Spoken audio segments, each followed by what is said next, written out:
Hi everyone, my name is Brittany Willis and I teach all levels of interior design at West Henderson High School in Hendersonville. And in this session, I'm going to go over my top 10 favorite hands-on activities for Interior Design 1 or Interior Design Fundamentals. And then at the end, I'll go over how I go about getting supplies and materials for my classroom.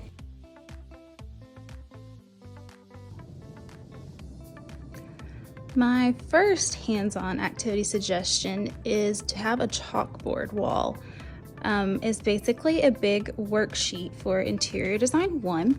I don't use it for any other class, but I just painted the back wall black and I got chalk markers and made the basis of the worksheet, like everything I wouldn't want to erase, out of the chalk markers. And then as we finish each topic, my students fill in all the blanks on the wall.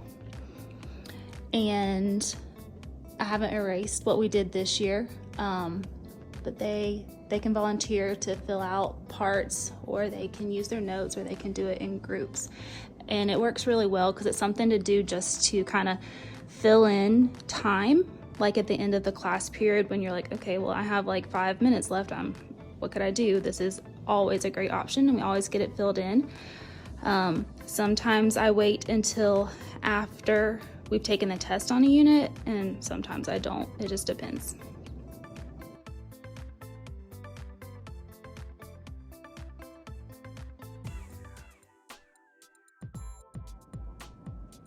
Activity number 2 is called Window and Window Treatment Stations, and in this activity, students move around the room in groups and identify different characteristics of different window treatments and some windows. So the worksheet that goes with this activity looks like this, and I have it set up in 3 stations in my room. Of course, you could edit that to however you need it to be, and also based on what materials you have or don't have.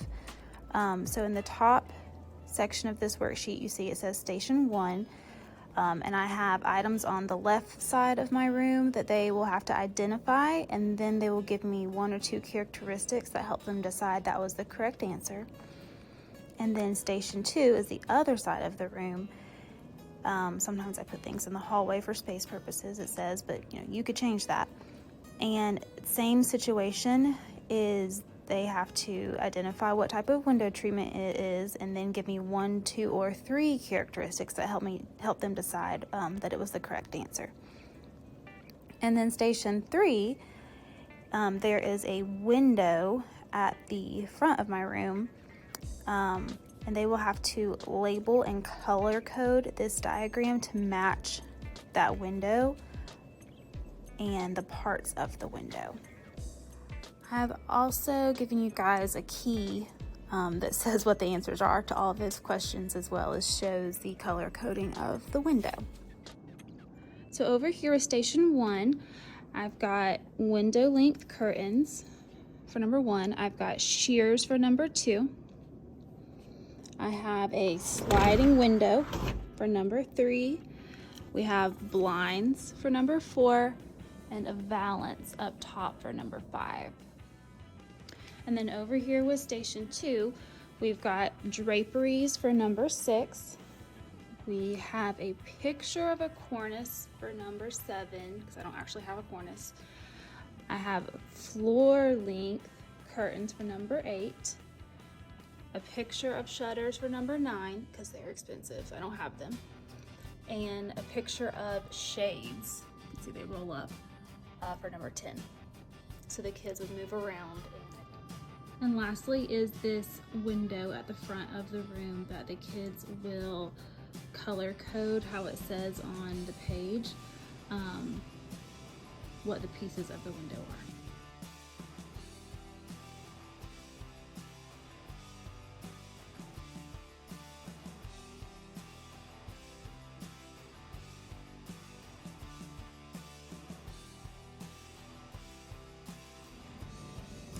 Activity number 3 is called Flooring Bags Questions, where kids get in groups and explore different types of flooring in this bag. Here is what the worksheet looks like for flooring bags questions. This is the answer key but there is one that's blank as well. But you can see that they will just go through the bag of flooring and explore the different types, draw some pictures because I feel like that helps them differentiate what each thing is. And they'll make some statements about the different qualities of them. They'll have some opinions. It's a pretty straightforward activity, but they seem to enjoy it pretty well. So I have 2 of these big boxes of bags of flooring like this, like 2 gallon Ziploc bags full of all of the flooring things.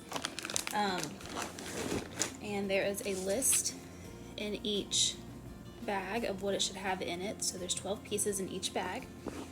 And I've just collected the flooring over a few years, and I will go over where to get everything from later in the video.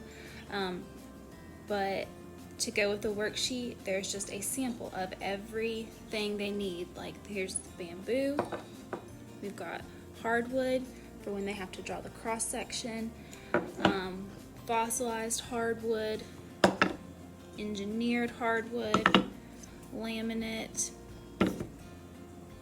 and vinyl composite tile, cork, ceramic tile. We have sheet vinyl and vinyl tile, and we have cut pile carpet and loop pile carpet. So between all those things, that will give them every answer they need on their worksheet, and they will be able to lay them all out in front of them and see every difference between each type of flooring and discuss it with their classmates.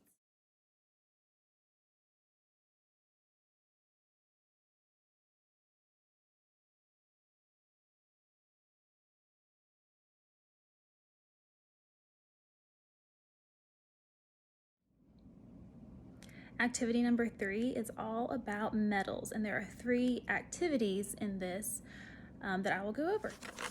So the 3 activities in the metals activity section are first a metals hunt, a discussion images, and metals sorting. So for the metals hunt, basically it's like an Easter egg hunt, but for cabinet pulls and knobs. And once they find them all, they can total up their points and see who wins by points. The key here is that they have to know what metal they found in order to know how many points it's worth. The next part of metals is to go through these discussion images, and the kids would still have their metals that they had found in the hunt with them to answer questions with. So the images look kind of like this. Like here's one that says, what color hardware would you put in this kitchen? So this image obviously doesn't have any hardware in it yet, or I guess that's the way they planned it. But the kids would need to look at what have they already put in this kitchen and decide what type of metal they think would be best in this kitchen for the hardware. And then the other question that goes with this is, what style of pull from your basket would go in here and why? So this forces them to choose things that are maybe more modern for this kitchen, you know. If they pull out something really intricate and ornate, you know, we might have to have a discussion on like, okay, why did you choose that and what would be some other options? But of course, you know, their classmates will probably beat me to that. So they're all just pictures of furniture or cabinetry that do not have any hardware on them yet. Then there's things like this that says, do the mixed metals work? So that's a discussion. Do you have to choose, if you're going to mix metals, you have to make it work. Personally, my answer is no. Like they have matte black for the lighting fixture and the mirror. They have chrome for their faucet handles, and they have brass for their doorknob, and then they even have some brushed nickel on their shower hinges. So my opinion is no, that does not work. That looks like they just haven't switched everything out yet, but that's a great discussion to have. And the other question of, do you think they were intentional and why? Same thing here and here. And this is obviously a example of when they do work. And same there. And last one on this discussion is, what color of metal mirror would you put over this vanity and why? And then what color of lights would you put over this and why? What color of metal? And they've got the issue of, the hardware on the cabinetry here is black, but the faucets are chrome. So which do you do? Which do you use? Do you mix your metals? Do you switch out your faucets? Do you switch out your hardware? What do you do? So for this metals sorting, the kids have already had their metals hunt, and they've found their metals in like my plants or behind my vases or in their seat or wherever. And now they're going to get in groups with the rest of their classmates so that they've got several metals combined together. And they are going to get some Post-it notes and a writing utensil, 10 Post-it notes, and write each type of metal on a Post-it note like that, matte black, and stick it down to whatever surface they're working on.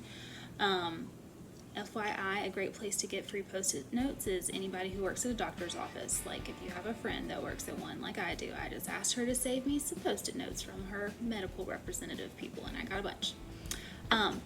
So then they will get together with their group and go through their whole, basket of metals that they found together, and they will sort them out into all the different Post-it notes that they had found. So like the matte black Post-it note, the matte black metals, all of them would go on them. All the ones that everybody in their group found that was matte black would all go on that Post-it note, and that is sorting them out.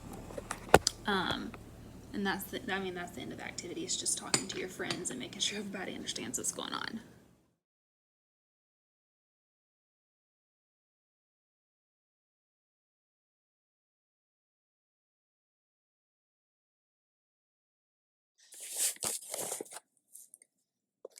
Activity number 5 is about paint sheens, where you will take these 4 paint sheens that I got from Sherwin-Williams and give your students something they can paint them on. I use something different every year. The only one I've actually saved is this piece of chair rail, but you can see with the light how the kids could tell exactly what's different between each sheen of paint. This year I used like some random pieces of shiplap that we had left over from our house. I've used some random sheets of balsa wood from other projects before. It really doesn't matter. Paper doesn't hold up well, but something wooden-ish is good. Just use some type of scraps. Get some paint sticks from Lowe's, whatever you need to do. They're free. There's a worksheet. This is the key. The worksheet's the same thing, but blank.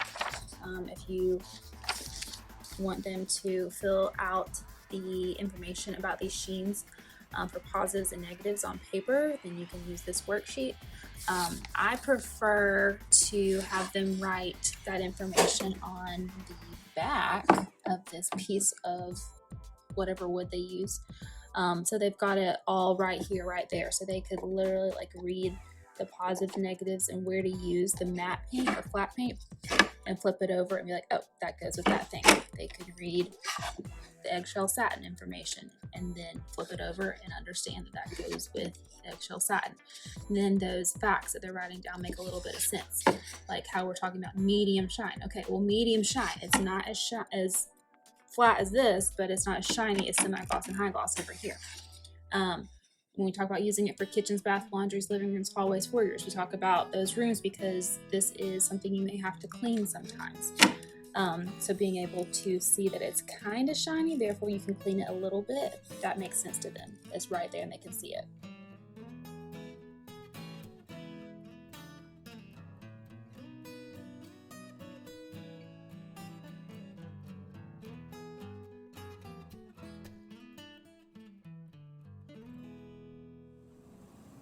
Activity number 6 is called Guess Who Clothespin Kitchens. So in this activity, it is practice on identifying the different features in a kitchen and using your words correctly and just using good designer vocabulary, but also not using certain words or you'll get your clothespin taken.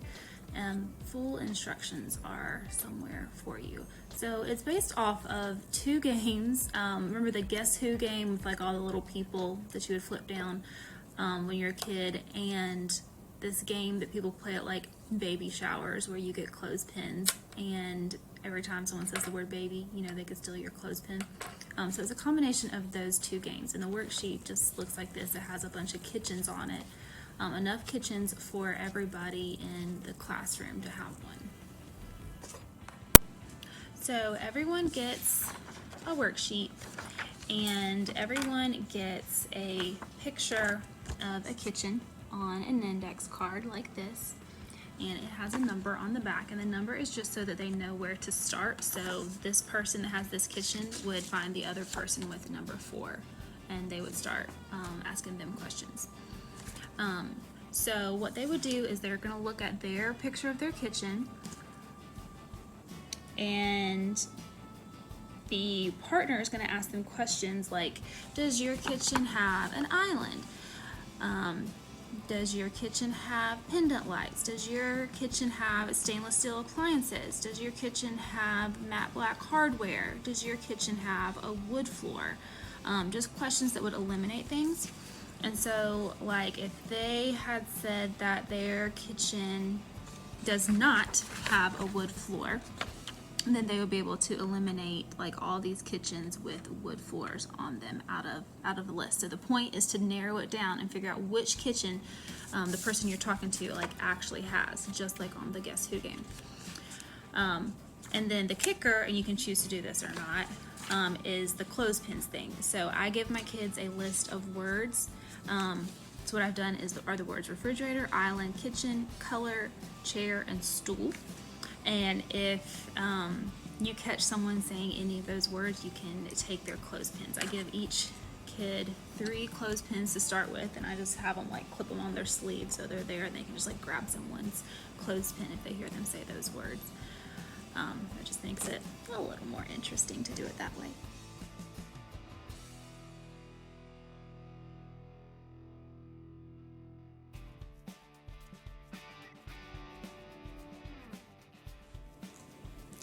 So activity number 7 is architectural symbols Go Fish, and so I have made Go Fish decks, or you could do match game, of all of the architectural symbols that we have to learn. So there's a symbol, but then there's also going to be words that go for each one.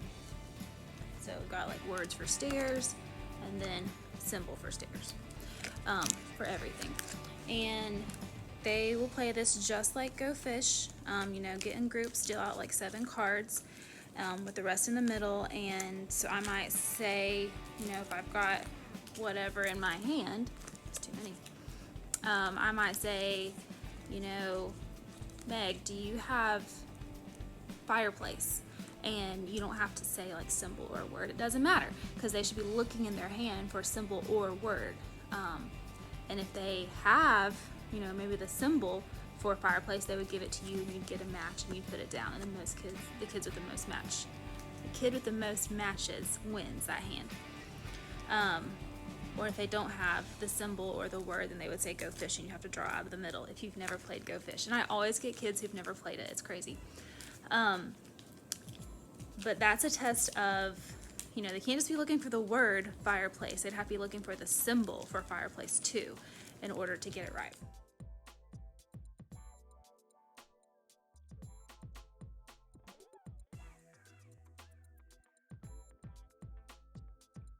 Other architectural symbols activity is to sidewalk chalk them.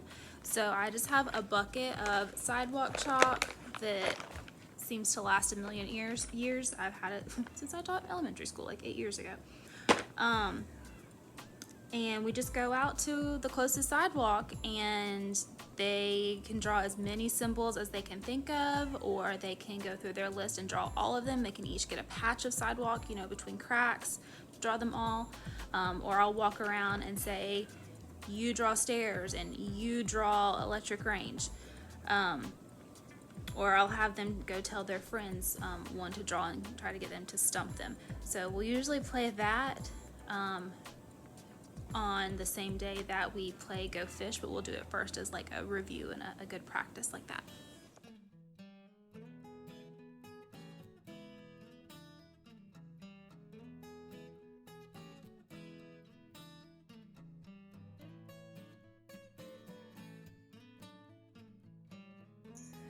this activity is to create paint bands like you would get at a paint store, like this.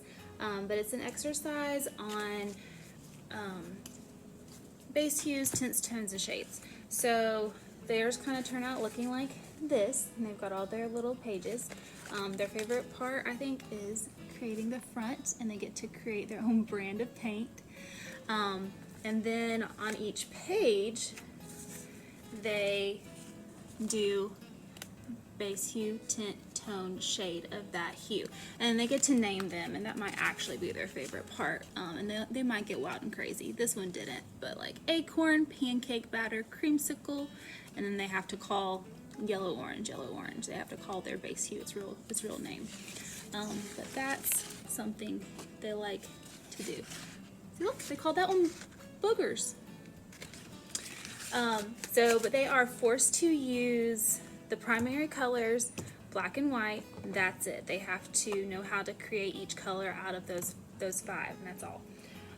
So the only other things you would need is poster board, and they'll just cut them all up to the same size, and they'll have a little brad to hold them together, and I let them use my electric hole punch to make sure they get the hole in the same spot on all of their pages, or else they'll kind of get off and be all wonky. I love this project. There's some other cute ones.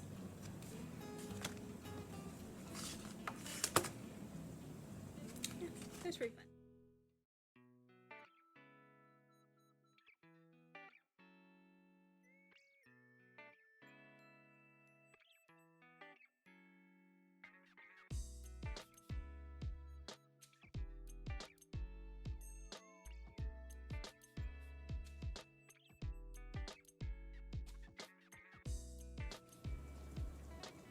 And activity number 10 is finish boards, mood boards, schematic boards, whatever you want to call them, whatever phase of the design process you're in is what it would be called. So I mean things like this. We love to make these in here, and I always get those kids that are like, I took this class just so I could make one of these, and then they love it, and then they're hooked. But where do you get all the stuff that goes on these boards, you know? We only have so much of a budget.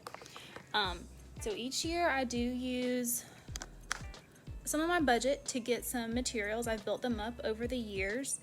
Like this past year I focused on getting a lot of cabinetry hardware and lights. So I tried to focus on certain materials each year, and it seems to be working out. But a lot of things can be free to get as far as materials. Like I have this entire cabinet of books, of fabric books. All donated to me.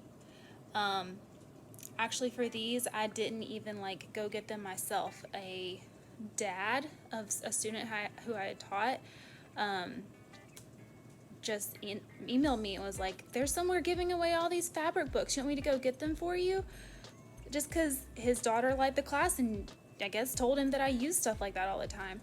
And he went and picked them up, and it was literally a truck bed full of boxes of these fabric books. And so I just kept this many because I didn't need them all, and gave them away to other teachers, art teachers, interior design teachers, apparel teachers, who could use them too.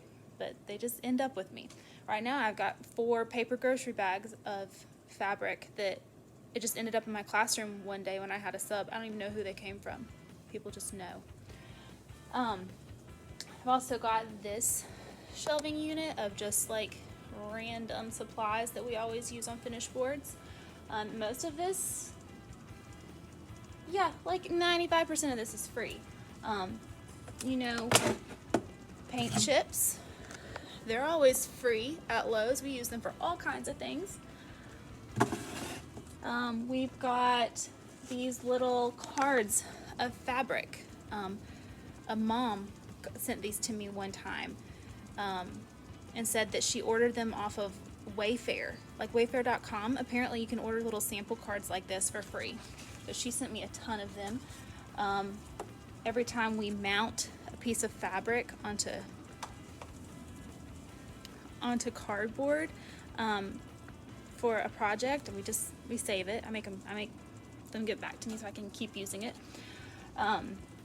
Tile, now I bought some tiles, like I know I had to purchase this one with some budget, but this came in a 12 by 12 sheet, and so I could cut it up into like 4 or 6 pieces, and then that's enough for 4 or 6 kids to use. But there's other tiles, like this one, for example, is always a favorite. I know that a teacher gave me, because they were building a house, and this was just like a leftover that they had. So I've gotten a lot of them that way. Stone samples, like for countertops. I go to granite yards and ask them if I can literally dumpster dive, and they're fine with it. They look at me a little funny at first, but then I like tell them it's for school and I don't want to cost them any money, that I just want to go through what they would throw away anyways. I've even said, like, I can literally pick up the chips out of your driveway parking lot if you're fine with it. And they're always like, oh no, we have like a barrel where you can get pieces out of, come on. And they'll take me to this barrel. Like every place has one, so I've just got these like little slivers. I get the smallest pieces I can. I've even got some like nice square pieces before, because some places are like, you tell them that you're a teacher and you're looking for supplies and you're not trying to like cost them money, and you just want their extras, and they'll just give you stuff like, oh, that's awesome, we have so many, and they just give you their things. Same thing with all of these like VCT tiles. This is like what's on the floor of your school probably. A flooring store just gave me a bunch of stuff they're getting rid of, and that was one of them. These laminate countertop samples, little laminate ones, they're free at Lowe's. If you just go to the kitchens area, they're usually like in a back corner, but they're free. I have tons of them. Flooring, I have so many flooring samples. They're free at Home Depot, but they are like 25 cents at Lowe's. Then I've just got like random supplies, you know, like extra pieces of stuff, like random shiplap and random beadboard that we use for just like whatever. I have a friend who owns a cabinetry company, and I said, are you going to discontinue any brands? Because I'll take your samples. So I have this whole box of cabinetry samples that they use. And then I've collected and continue to collect little pieces of like inspiration things. So I've got this little bin of just random stuff, like wood rings and pieces of like fake flowers. Just like, I didn't spend any money on this. Just random stuff that kids want to put on boards as like inspiration. You know, when you're doing a mood board, it's not the specific things you're going to put in the room, it's more of an inspiration. You know, lots of random pieces that show up at my door that I didn't even ask for. Carpet samples, they're always free at Lowe's and Home Depot. So stocking up a shelving unit cabinetry like this is really not that big of a deal. You just got to go out and do it. And that's what my next set of this recording is going to be about, like me going out and doing that.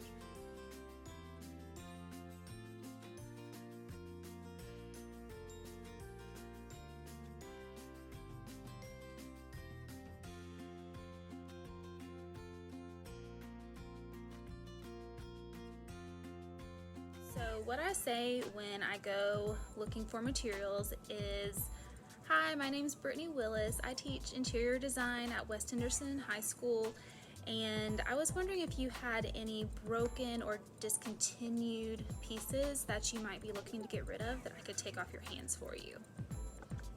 Sounds good, sounds nice. They usually go for it. I did not record myself asking anybody that because that'd be awkward to say.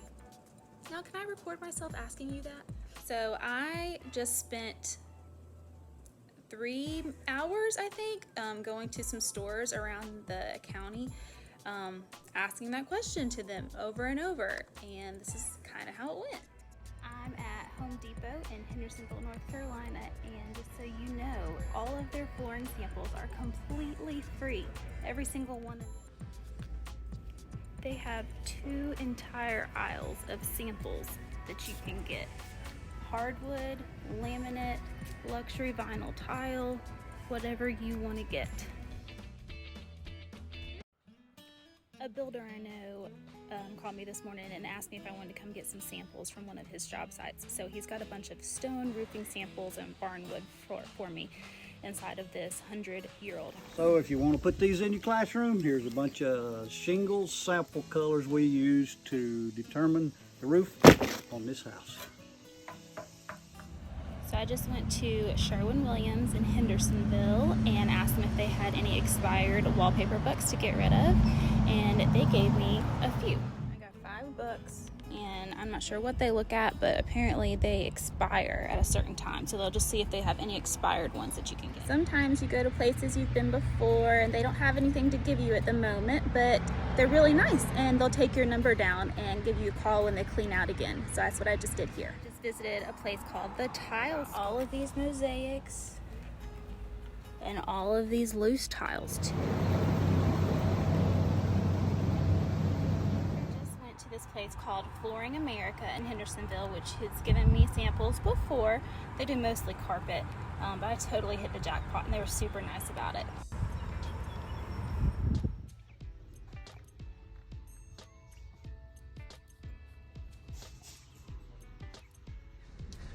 I just went and got several granite and quartzite and quartz samples from Stone Gallery of Western North Carolina, which is in Mills River, and they've given me samples before, but they were super nice. I even told them that I just wanted like the little chunks that you would almost find in the parking lot, and they offered to give me all of these samples that I will show you. I scored this chair, which is more of an interior design 2 topic, but just talking about it, I was eating dinner somewhere and just saw it sitting in the corner all broken looking without a seat in it, and asked if it belonged to somebody or if they were going to throw it away or if it was broken, and they said they would find out for me. Someone called me the next day and was like, I'm getting rid of it, I'm selling it, do you want to buy it? It's only $10. Well, for $10 I can buy that, that's fine. So I got this awesome example of a chair. So this is all the stuff from the day's haul of just asking, hey, do you have anything you want to get rid of? This is all the stuff people want to get rid of. And there was a little more stuff than this, but I didn't want to be too greedy, so I just took this stuff. But like, I got 2 entire pieces of floor, all these pretty tiles. Someone gave me a whole case of quartz samples. That's really cool. All these free woods from Home Depot, luxury vinyl tiles, all these carpet samples, a carpet sample board. I got 5 wallpaper books from Sherwin-Williams, this roofing samples, random tiles and backsplashes from the tile store. That's really what it's called. At the same construction site that I got this roofing sample from, they let me have some stones and some old barnwood, which they will love that. Those farmhouse girls will love it. I got some industrial carpet squares. I got all of these granite samples, so many, and they're the nicely cut ones. They told me I could take one of every color, so I did.